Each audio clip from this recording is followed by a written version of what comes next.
أعوذ بالله من الشيطان الرجيم.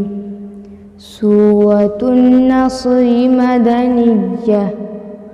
بسم الله الرحمن الرحيم.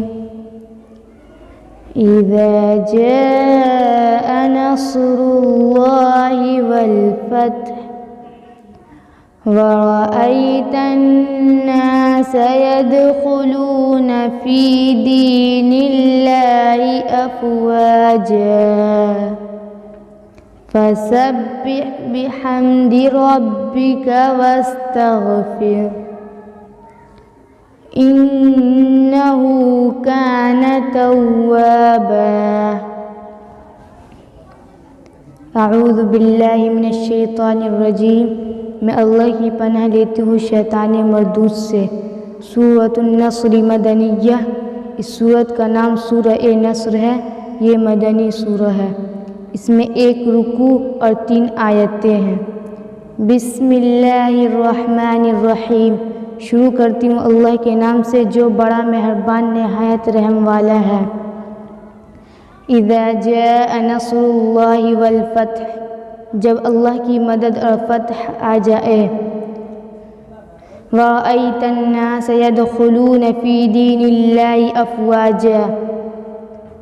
اور آپ لوگوں کو اللہ کے دین میں جوق داخل ہوتے ہوئے دیکھے. فَسَبِّحْ بِحَمْدِ رَبِّكَ وَاسْتَغْفِرْ. تو آپ اپنے رب کی تعریف کے ساتھ تسبیح بیان کیجئے اور اس سے مغفرت طلب کیجئے. انہ کان توابا. بے شک وہ توبہ قبول کرنے والا ہے. اس سورت کی تشریح یہ ہے کہ اس میں حضور صلی اللہ علیہ وسلم کی وفات قریب ہونے کی طرف اشارہ ہے. اس لیے اس سورت کو سورۃ التودیع بھی کہا گیا ہے. تودیع کے معنی ہے کسی کو رخصت کرنا. مقاتل کی روایت میں ہے کہ جب یہ سورت نازل ہوئی تو حضور صلی اللہ علیہ وسلم نے صحابہ کرام رضی اللہ عنہ کے مجمع میں اس کی تلاوت فرمائی، جن میں حضرت ابو بکر، عمر اور سعد بن وقاص رضی اللہ عنہم وغیرہ موجود تھے. سب ان کو سن کر خوش ہوئے کہ اس میں فتح مکہ کی خوشخبری ہے.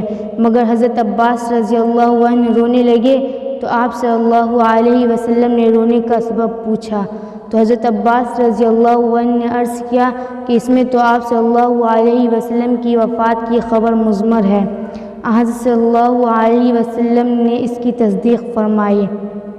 فائدہ: اس پر سب کا اتفاق ہے کہ اذا جاء نصر اللہ والفتح میں فتح سے مراد فتح مکہ کی طرف اشارہ ہے، اور اس کا اختلاف ہے کہ یہ سورت فتح مکہ سے پہلے نازل ہوئی یا بعد میں. لفظ اذا جاء سے بظاہر فتح مکہ سے پہلے نازل ہونا معلوم ہوتا ہے.